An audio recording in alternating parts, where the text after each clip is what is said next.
Preparation of alcohols में हम सबसे पहले स्टार्ट करेंगे सिंपलेस्ट अल्कोहल से, यानी मेथानॉल या मिथाइल अल्कोहल की प्रेपरेशन ऑफ अल्कोहल्स। और सबसे पहले जो टॉपिक हम पढ़ने जा रहे हैं, प्रेपरेशन ऑफ मेथानॉल और प्रेपरेशन ऑफ मिथाइल अल्कोहल। मेथानॉल या मिथाइल अल्कोहल का फार्मूला क्या है? CH3OH। अब जो मेथानॉल है इसकी प्रिपरेशन में थोड़ी सी हम हिस्ट्री देख लेते हैं, उसके बाद हम मॉडर्न मेथड ऑफ प्रिपरेशन पे चलते हैं। तो मेथानॉल जो पुराने दौर में प्रिपेयर किया जाता था वो प्रिपेयर होता था by distillation of wood. Methanol was formerly prepared by distillation of wood, और इसीलिए मेथानॉल को वुड स्पिरिट भी कहा जाता है, क्योंकि पहले मेथानॉल प्रिपेयर किया जाता by distillation of wood. That is why methanol is also known as wood spirit. अब हम चलते हैं कि मेथानॉल आजकल कैसे प्रिपेयर किया जाता है इन लेबोरेटरी। तो हम कह सकते हैं कि मेथानॉल प्रिपेयर किया जाता है by reaction of carbon monoxide and hydrogen, by reaction of carbon monoxide and hydrogen. और ये रिएक्शन होता है in presence of catalyst. Catalyst use होता है zinc oxide plus chromium oxide का मिक्सचर, और ये रिएक्शन कराया जाता है at 450 degree centigrade temperature and 200 atm pressure. क्या बताया है कि मेथानॉल की प्रिपरेशन में ये बता रहा हूं आपको कि मेथानॉल प्रिपेयर किया जाता है by reaction of carbon monoxide and hydrogen, और कार्बन मोनोऑक्साइड और हाइड्रोजन के मिक्सचर को वाटर गैस का नाम भी दिया जाता है। तो आप कह सकते हैं कि methanol is prepared by reaction of water gas या by reaction of carbon monoxide and hydrogen, और ये रिएक्शन होता है in presence of catalyst zinc oxide and chromium oxide at 450 degree centigrade temperature and 200 atm pressure. और इस reaction के नतीजे में आपके पास प्रोडक्ट बन जाएगी CH3OH, मिथाइल अल्कोहल और मेथानॉल। ये होगी आपके पास इक्वेशन इसकी बैलेंस। अब हम चलते हैं कि जो ऑपरेटस यूज किया जाता है मेथानॉल की प्रिपरेशन में, ऑपरेटस कौन सा यूज किया जाता है? नजर आ रही है?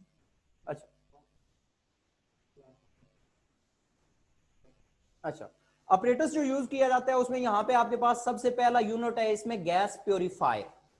गैस प्योरीफायर का क्या फंक्शन है कि यहां पे गैसेस को इंटर किया जाता है और ये गैसेस प्योरीफाई होती हैं। सबसे पहले मैं रिएक्शन लिख लेता हूं कि वाटर गैस के रिएक्शन से आप यहां पे प्रिपेयर करते हो। वाटर गैस यानी कार्बन मोनोऑक्साइड और हाइड्रोजन के मिक्सचर को इंटर किया जाता है इन गैस प्योरीफायर।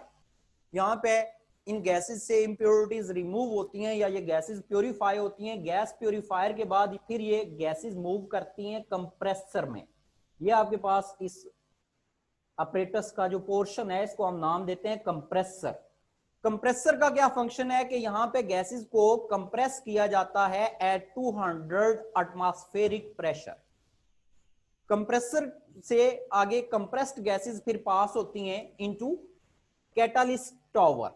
ये जो टावर है इसको हम नाम देते हैं कैटालिस्ट टावर। और कैटालिस्ट टावर में आपने ये कैटालिस्ट रखा हुआ है mixture of chromium oxide and zinc oxide, और यहां पे टेम्परेचर है कैटालिस्ट टावर में 450 डिग्री सेंटीग्रेड। ठीक है, क्या बताया है कि कंप्रेसर में गैसेस को कंप्रेस किया जाता है एट 200 atm, और फिर ये कंप्रेस्ड गैस पास होती है into catalyst tower. Catalyst tower में आपने कैटालिस्ट मिक्सचर रखा हुआ है क्रोमियम ऑक्साइड जिंक ऑक्साइड का, और टेम्परेचर यहां का है इस टावर का 450 डिग्री सेंटीग्रेड। यहां पे जब ये रिएक्शन होता है इन गैसेस का तो आपके पास मेथानॉल बनता है या मिथाइल अल्कोहल बनता है। अब इस टेम्परेचर पे जो मिथाइल अल्कोहल बनता है वो वेपर्स की फॉर्म में या गैसियस फॉर्म में होगा। अब ये मिथाइल अल्कोहल यहां से बनने के बाद इसके वेपर्स आगे पास होती हैं इनटू कंडेंसर। ये मेथानॉल के वेपर्स किधर जाएंगे? कंडेंसर में। कंडेंसर का क्या फंक्शन है कि कंडेंसर में इन वेपर्स को कंडेंस किया जाता है और लिक्विड में चेंज किया जाता है मेथानॉल के वेपर्स। ठीक है, क्या बताया? कंडेंसर का क्या फंक्शन हो गया कि जो मेथानॉल आपके पास कैटालिस्ट टावर में बना था, ये हमारे पास था कौन सी स्टेट में? वेपर्स या गैसियस स्टेट में। और इसके वेपर्स को फिर आगे कंडेंसर में पास किया जाता है। कंडेंसर में पास होने के बाद ये वेपर्स किस में चेंज हो जाते हैं? Into liquid methanol. अब ये लिक्विड मेथानॉल आपके पास यहां पे कोलेक्ट हो जाएगा। लिक्विड मेथानॉल यहां पे आपके पास ये कोलेक्ट हो जाएगा या मिल जाएगा। अब आप कह सकते हैं कि यहां से अगर कोई अनरिएक्टेड कार्बन मोनोऑक्साइड और हाइड्रोजन गैसेस मौजूद हैं, तो वो अनरिएक्टेड गैसेस जो हैं वो इस रीसर्कुलेशन पंप में जाएंगी। अनरिएक्टेड गैसेस वही जो आपने कार्बन मोनोऑक्साइड और हाइड्रोजन ली है, अगर कोई अनरिएक्टेड गैसेस यहां पे मौजूद है तो वो जाएंगी इनटू रीसर्कुलेशन पंप। अब रीसर्कुलेशन पंप से ये गैसेस वापस जाती हैं इनटू कंप्रेसर, और कंप्रेसर से कंप्रेस होने के बाद अगेन ये प्रोसेस रिपीट होता है और वो अनरिएक्टेड गैसेस भी दोबारा से मेथानॉल में कन्वर्ट हो जाएंगे। तो ये आपको बताया मेथानॉल की इंडस्ट्रियल प्रेपरेशन। इसमें आपको क्या बताया है कि मेथानॉल आजकल किस मेथड से बनाया जाता है? By reaction of carbon monoxide and hydrogen या वाटर गैस के रिएक्शन से। कैटालिस्ट कौन सा यूज होता है? टेम्परेचर प्रेशर की कंडीशंस आपके सामने है। उसके बाद ऑपरेटस आपको बताया है कि इस मेथड के लिए जो ऑपरेटस यूज किया जाता है वो क्या है कि सबसे पहले हमारे पास यूनिट है इसमें गैस प्योरीफायर। गैस प्योरीफायर में गैसेस को प्योरीफाई किया जाता है, कार्बन मोनोऑक्साइड और हाइड्रोजन को। उसके बाद ये प्योरीफाइड गैसेस आगे मूव करती हैं कंप्रेसर में। कंप्रेसर पे इन गैसेस को कंप्रेस किया जाता है एट 200 atm प्रेशर। कंप्रेस करने का मकसद ये है कि आप जब कार्बन मोनोऑक्साइड और हाइड्रोजन का रिएक्शन करवाओगे तो ये हाई प्रेशर रिक्वायर्ड होता है इस रिएक्शन के लिए। अगर आपने लो प्रेशर रखा हुआ है, गैसेस के मॉलिक्यूल्स एक दूसरे से दूर हैं, तो फिर ये रिएक्शन नहीं होगा। जब आप गैस को कंप्रेस करते हैं, मॉलिक्यूल्स एक दूसरे के करीब आते हैं, तो तब ये रिएक्शन होता है। जैसा कि कंडीशंस में बताया कि 200 atm पे रिएक्शन होगा। कंप्रेसर में गैसेस को कंप्रेस कर लिया, आगे कैटालिस्ट टावर में जाएंगी ये गैसेस। वहां पे आपने हाई टेम्परेचर भी अप्लाई किया हुआ है और कैटालिस्ट भी मौजूद है, तो यहां पे ये रिएक्शन होगा और मेथानॉल वेपर्स की फॉर्म में बन जाएगा। अब जो वेपर्स हैं उनको फिर आगे कंडेंसर में कंडेंस किया जाता है या लिक्विफाई किया जाता है और ये लिक्विड मेथानॉल आपको यहां पे ऑब्टेन हो जाएगा।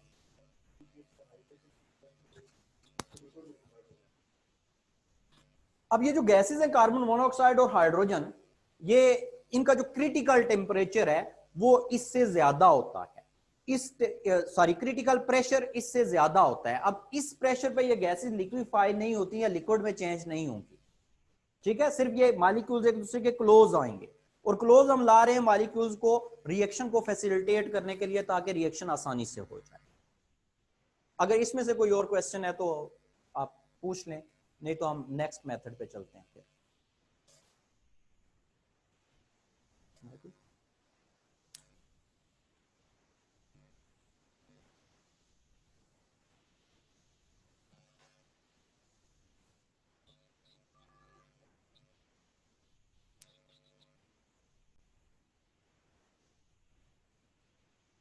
अच्छा, नेक्स्ट हम स्टार्ट करने जा रहे हैं। आप प्रेपरेशन ऑफ अल्कोहल्स पढ़ रहे हैं, अभी आपको बता दिया है प्रेपरेशन ऑफ मिथाइल अल्कोहल या मेथनॉल हमने कर लिया।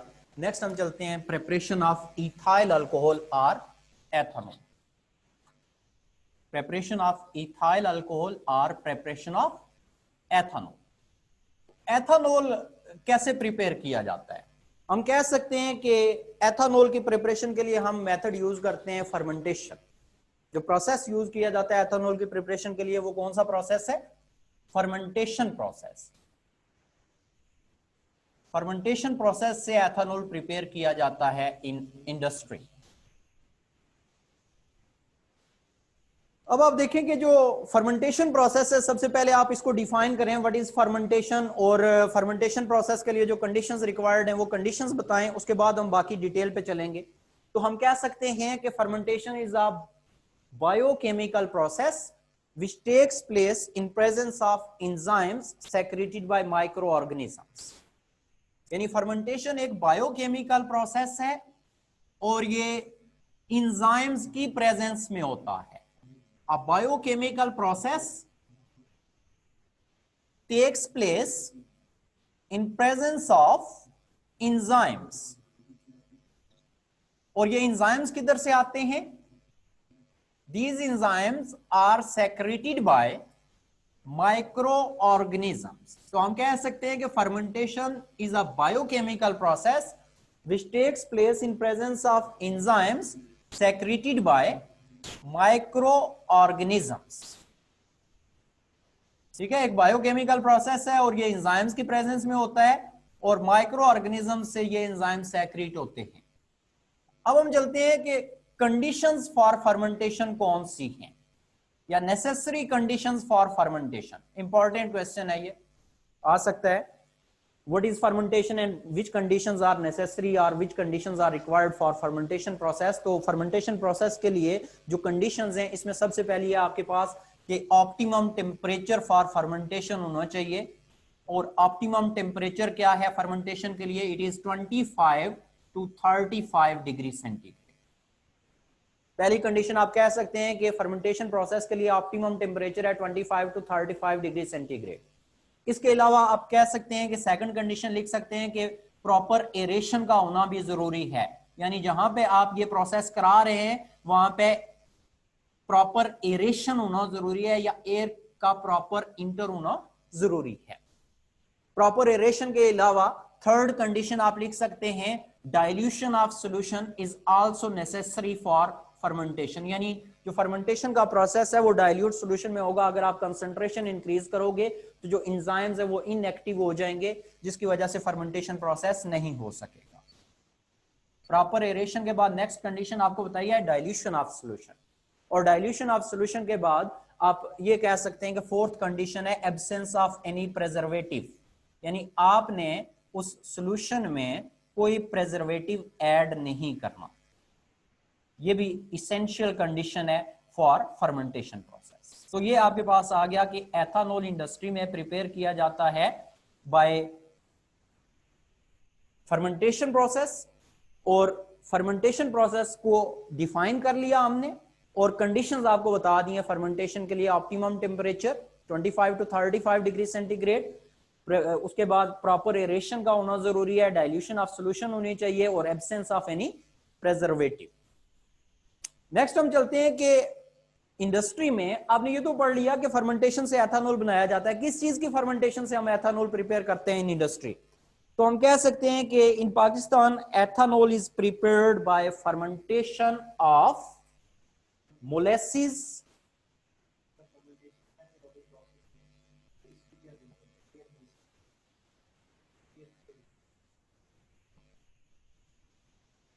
Proper aeration. इसमें आप ये कह सकते हैं कि जो प्रॉपर एरेशन है, फर्मेंटेशन ऑल्दो एनारोबिक प्रोसेस है, लेकिन वहां से जो सॉल्यूशन की एवापोरेशन है या वेपराइजेशन है वो भी रिक्वायर्ड होती है, यानी क्लोज्ड सिस्टम में आप ये फर्मेंटेशन का प्रोसेस कैरी नहीं रख सकेंगे। तो इसके लिए प्रॉपर एरेशन का होना भी जरूरी है। अच्छा, आपको बता रहा था कि in Pakistan the ethanol is prepared by fermentation of molasses, starch grains and fruit juices. आप इन चीजों की फर्मेंटेशन से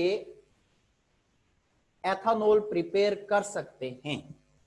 सबसे पहले हम कर लेते हैं फर्मेंटेशन ऑफ मोलेसिस से एथानॉल कैसे प्रिपेयर किया जाता है।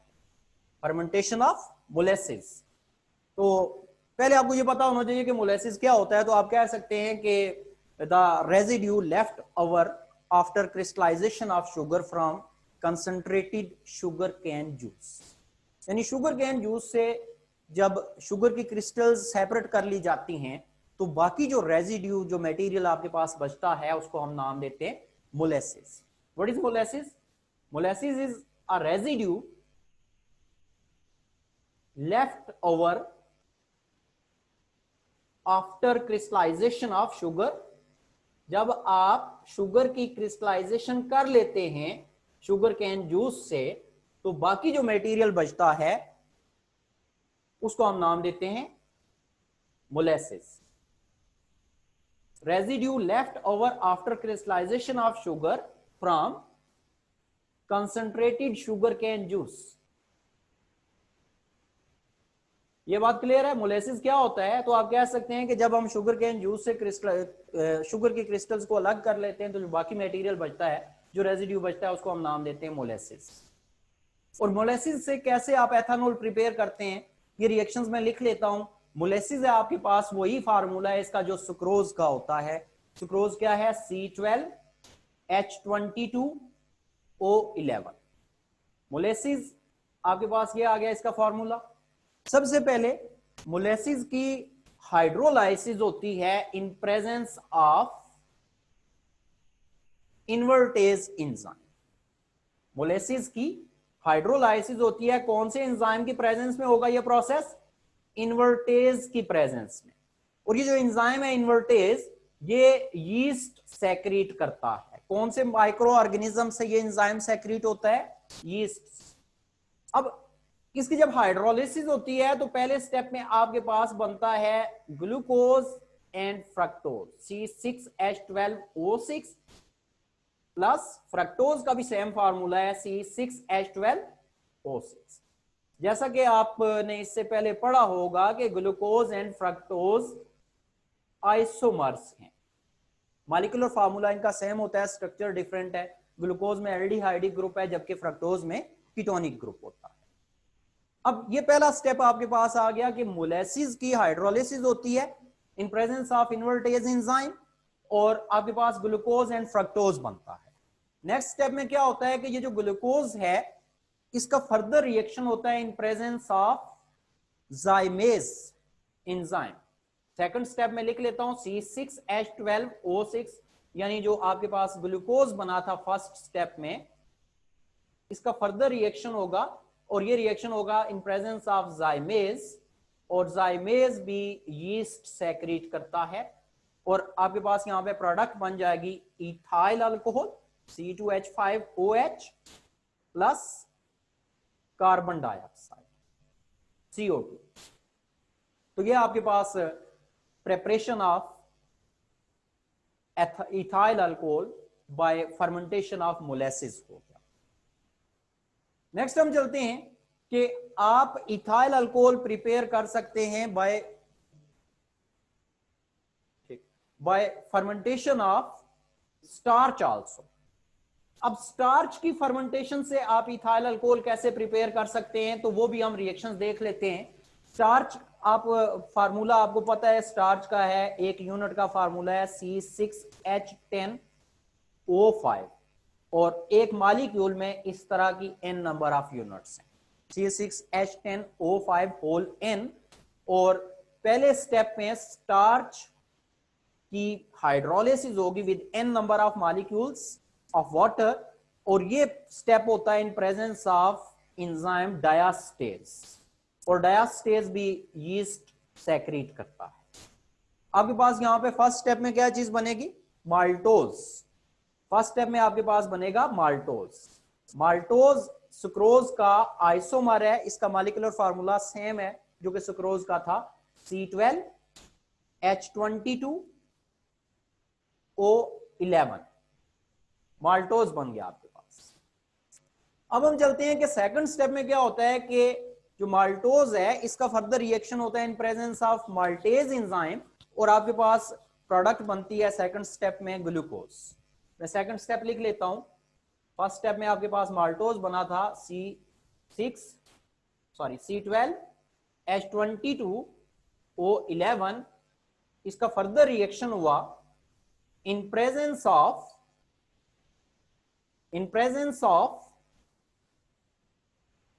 कौन सा एंजाइम यूज होगा यहां पे, और आपके पास प्रोडक्ट क्या बनेगी, माल्टेज एंजाइम की प्रेजेंस में रिएक्शन हो रहा है, वही यीस्ट सेक्रेट करेगा माल्टेज एंजाइम और प्रोडक्ट बनेगी C6H12O6 यानी ग्लूकोज। अब थर्ड स्टेप वही सेम है कि ग्लूकोज का फर्दर रिएक्शन होगा इन प्रेजेंस ऑफ जाइमेज एंजाइम और ग्लूकोज कन्वर्ट होगा इनटू इथाइल अल्कोहल। ग्लूकोज है आपके पास C6H12O6 और फर्दर इसका रिएक्शन हुआ इन प्रेजेंस ऑफ जाइमेज एंजाइम। ये वही रिएक्शन है जो आप स्टार्च वाले में सेकंड स्टेप पढ़ के आए। यीस्ट सेक्रेट करता है और प्रोडक्ट आपके पास बनेगी C2H5OH यानी ethyl alcohol plus carbon dioxide. तो ये हो गई प्रेपरेशन ऑफ अल्कोहल्स, और इसमें आपने मिथाइल अल्कोहल और इथाइल अल्कोहल की प्रेपरेशन पढ़ ली है। अगर इससे रिलेटेड कोई क्वेश्चन है तो पूछ लें, बाकी हम इंशाल्लाह कल करेंगे।